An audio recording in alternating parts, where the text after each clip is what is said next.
Sefer, de libros y autores.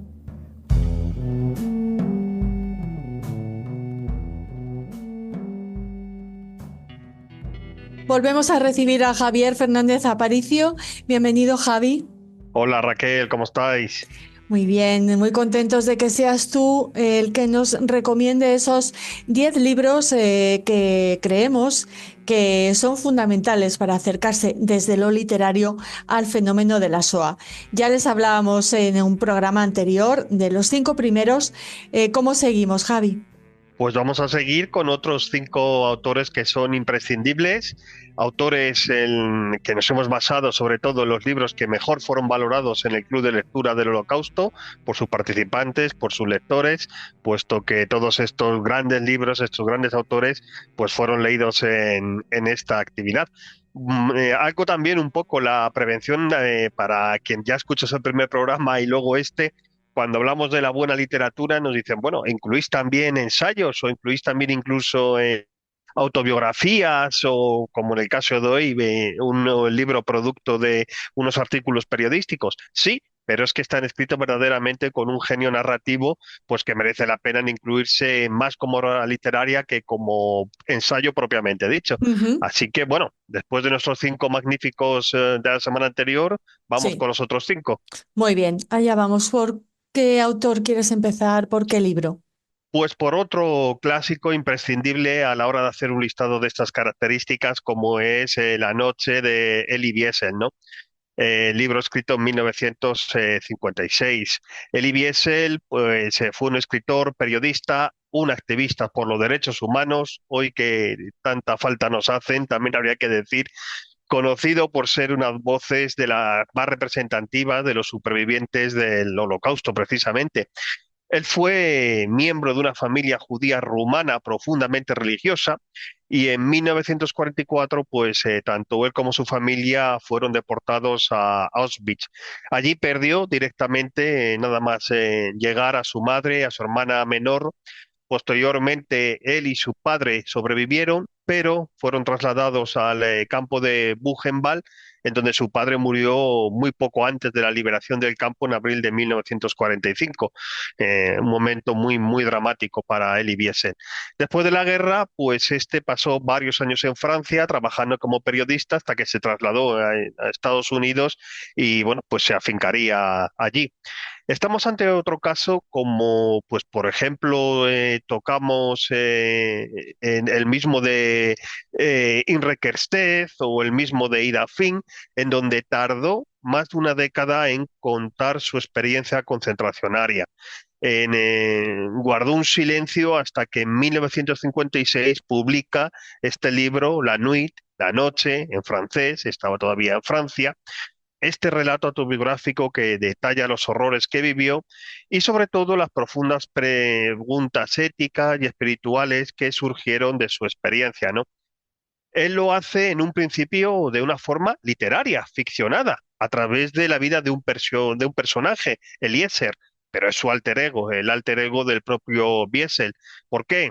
Este Eliezer es un joven judío rumano deportado junto a su familia y que se enfrenta directamente a la brutalidad, al hambre, a la deshumanización, en fin, a lo que viene a ser la experiencia de Auschwitz. Escribe de forma diferente a Primo Levi, es menos descriptivo en el funcionamiento de estos procesos del horror. También ligeras diferencias con Imre Kertész, no tanto en cuanto a un estilo que se lee muy bien, que es formidable, sin embargo tiene un tono menos cínico que aquel que Imre Kertész.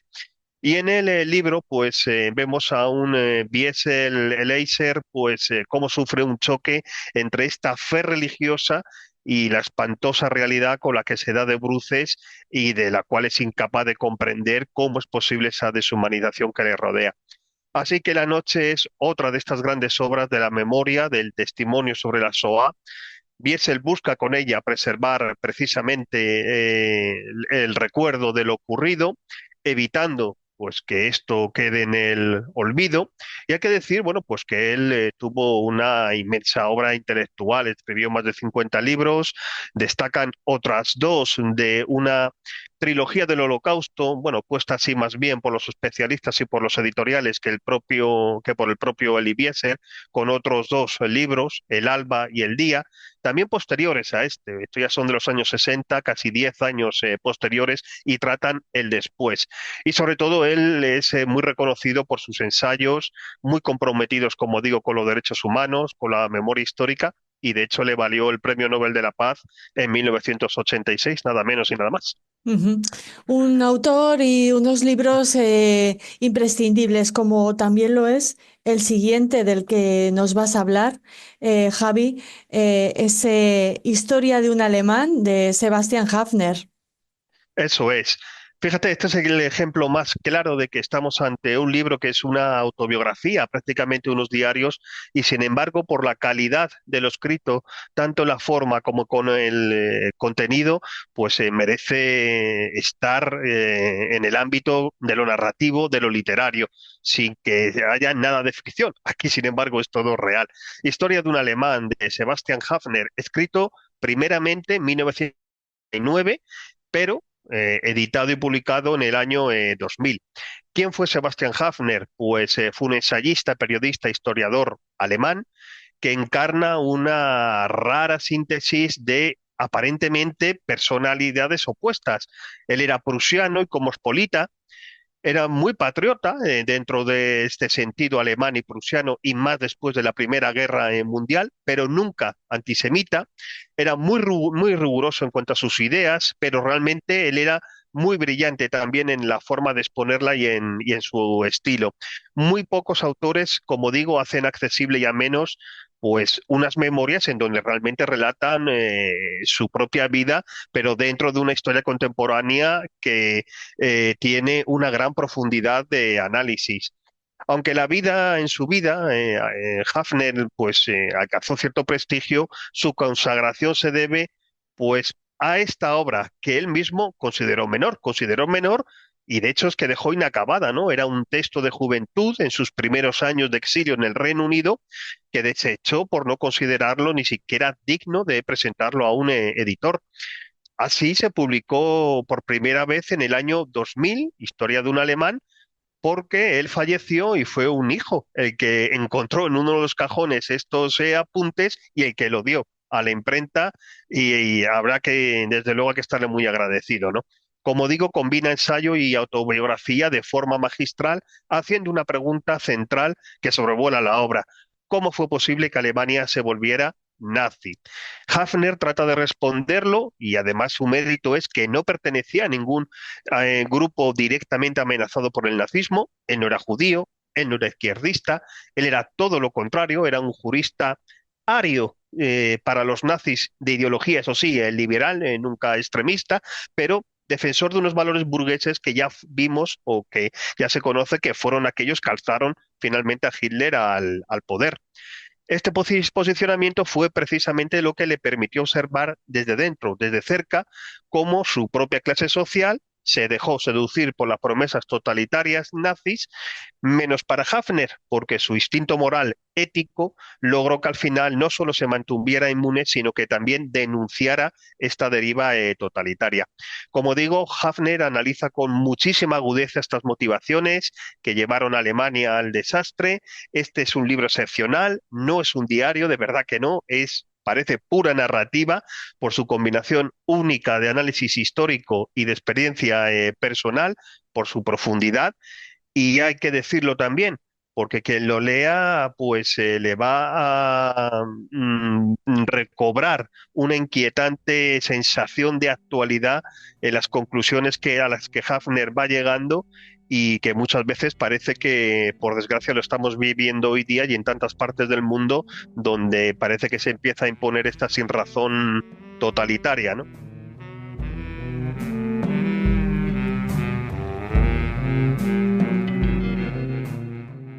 El siguiente autor, indicas en tu Sí, ensayo, fue el creador de un estilo literario único que fusionaba sí. géneros como la novela, el ensayo, la autobiografía e incluso la fotografía.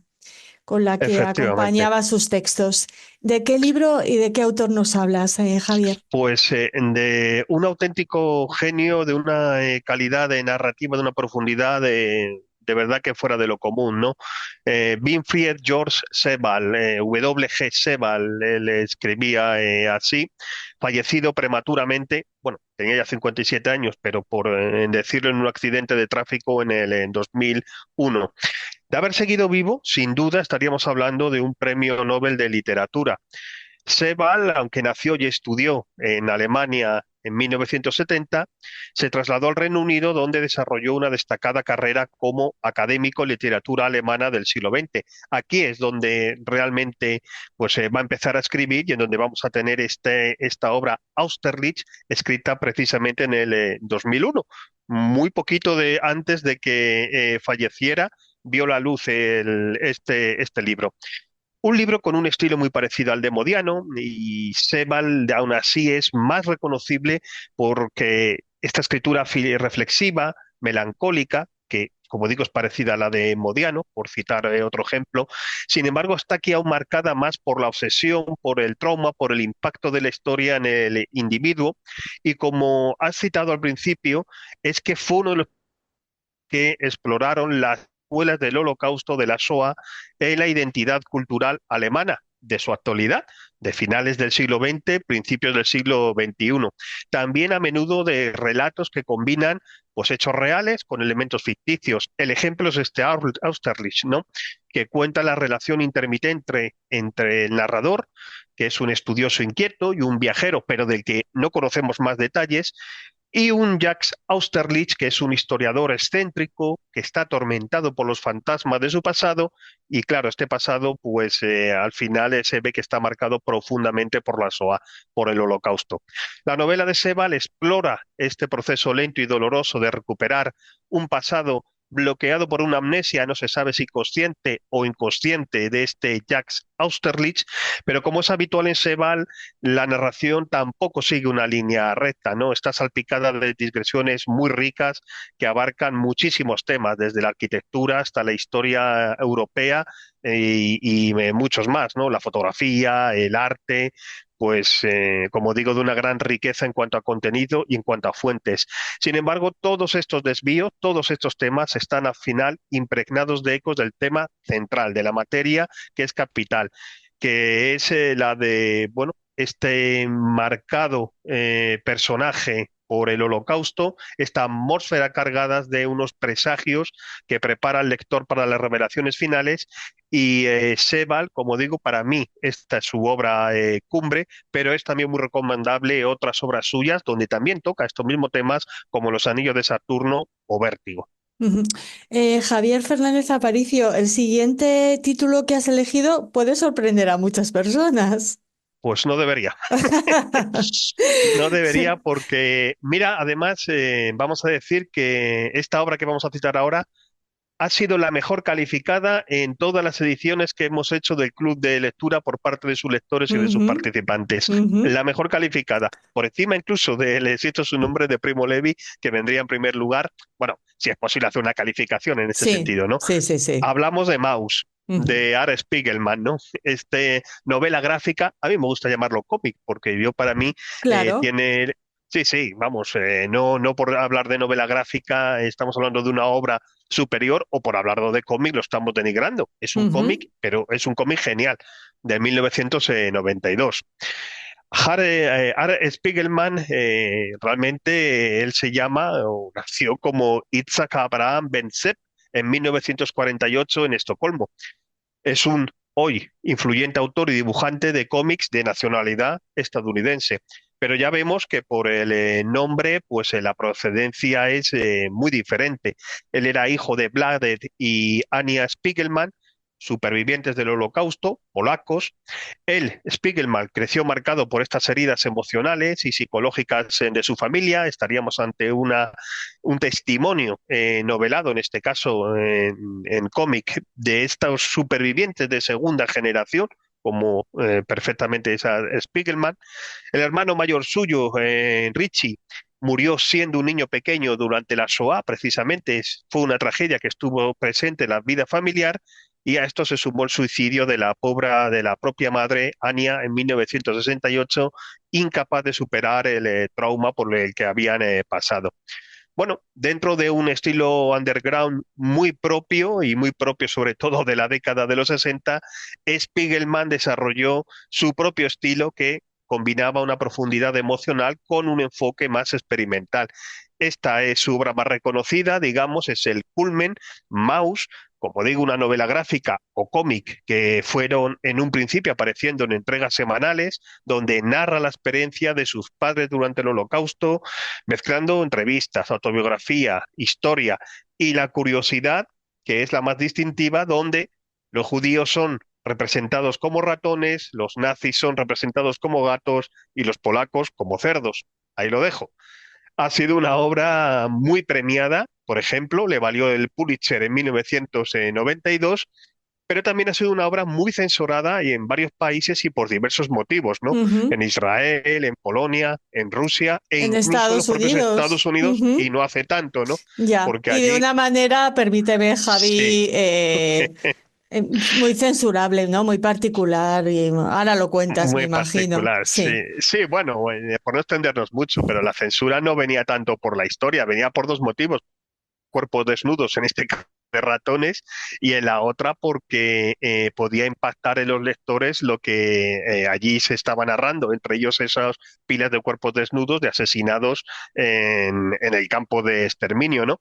Bueno, pues en algunos estados de Estados Unidos se decidió que esto no era apropiado y se censuró la obra. Está en las listas de libros prohibidos. Pero no sé, en Rusia, por ejemplo, también se censuró porque en la portada apareció una alusión a una esvástica o a Hitler, y evidentemente es que era así. En Polonia, diciendo que los polacos se representaron como cerdos, pues ya está también dicho porque ha tenido Ujú. problemas, ¿no? En fin, una obra tan genial como digo, como censurada.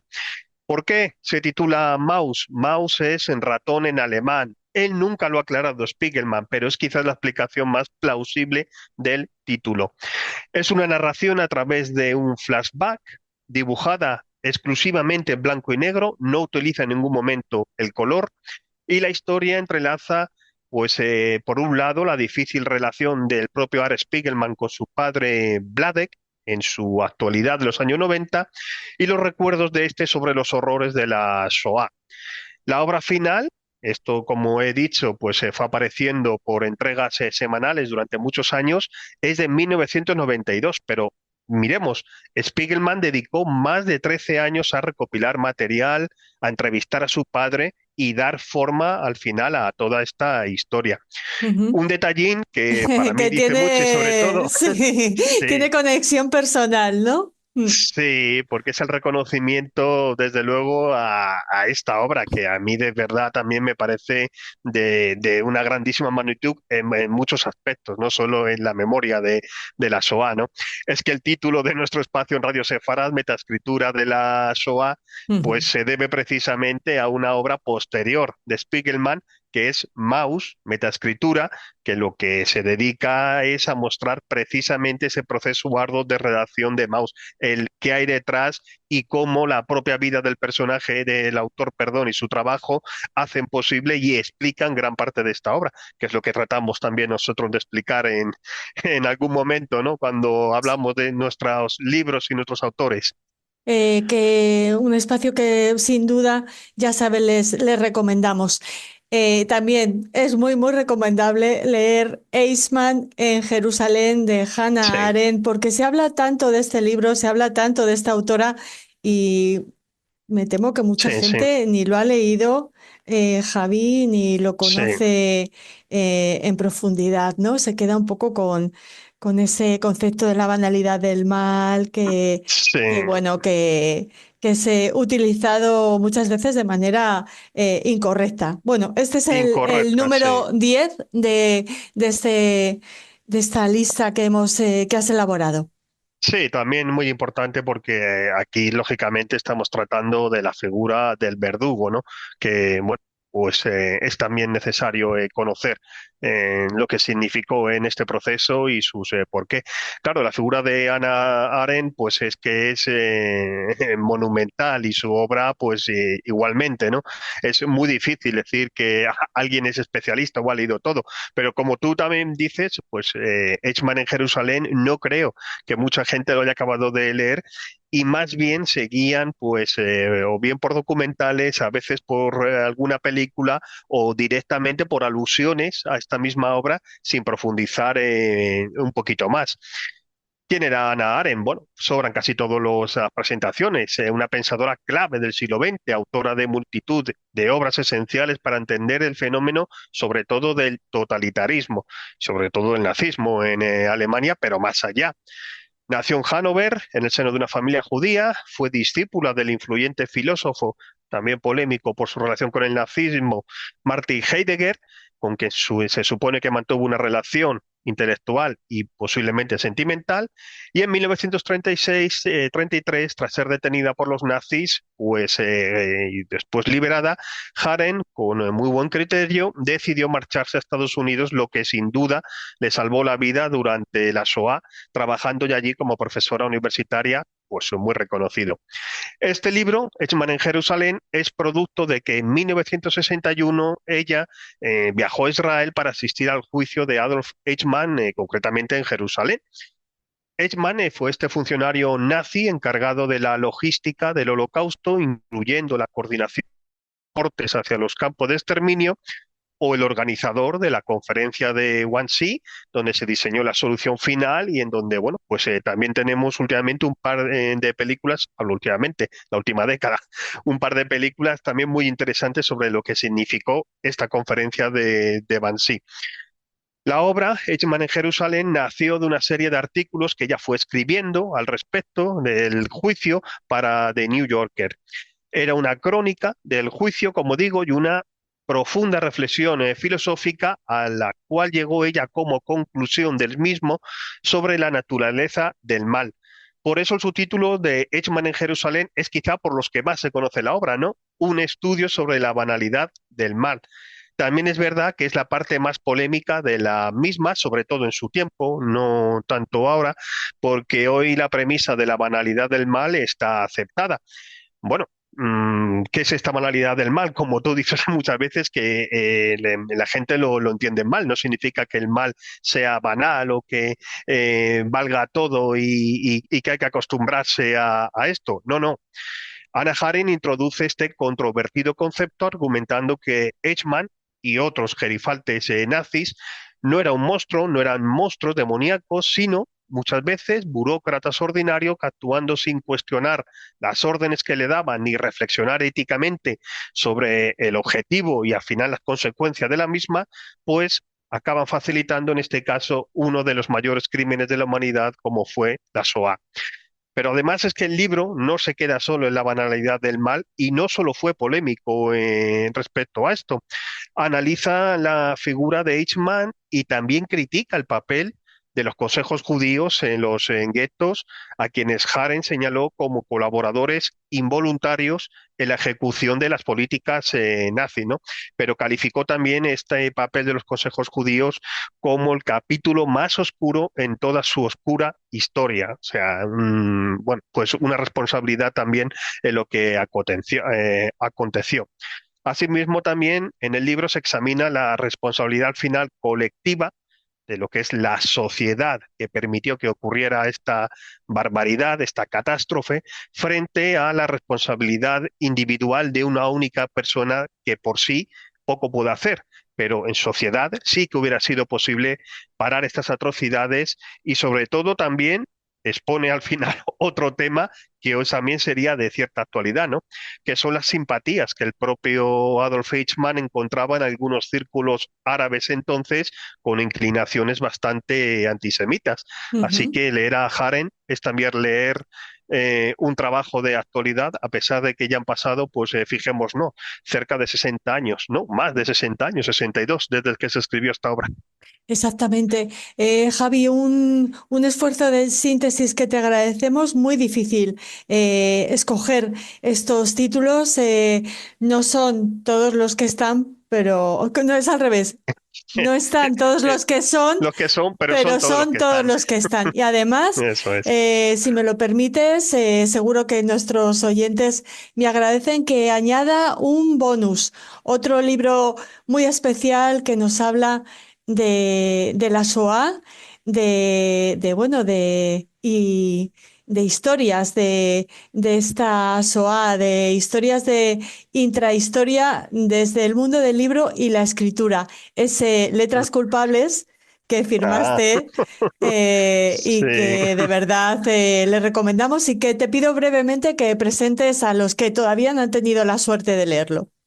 Pues lo primero, muchísimas gracias por Nada. aludir, porque muy lejos de mí considerarme que pueda estar al nivel de los grandes autores y autoras que hemos citado. Pero sí, esta obra, pues escrita hace algunos años, al cual le dedicamos también capítulo a capítulo un programa en Radio Sefarad, por si a Ujú. alguien le interesa, aparte de leerla, pues está dedicada precisamente a historias en torno al mundo del libro, al mundo de los autores, al mundo de la lectura antes, durante y después del Holocausto y sobre todo cómo el camino que llevó al final a Auschwitz, al asesinato de personas, ¿no?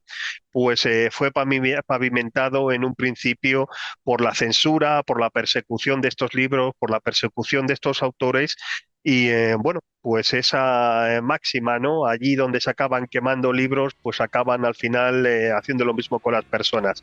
Pues de eso trata Letras Culpables, que es también, bueno, muchas historias reales, pero con una pátina literaria para hacerlas digeribles.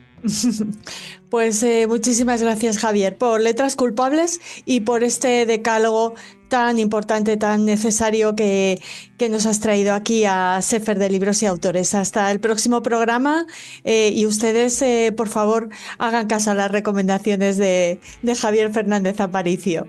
Muchísimas gracias, Raquel. Un placer como siempre.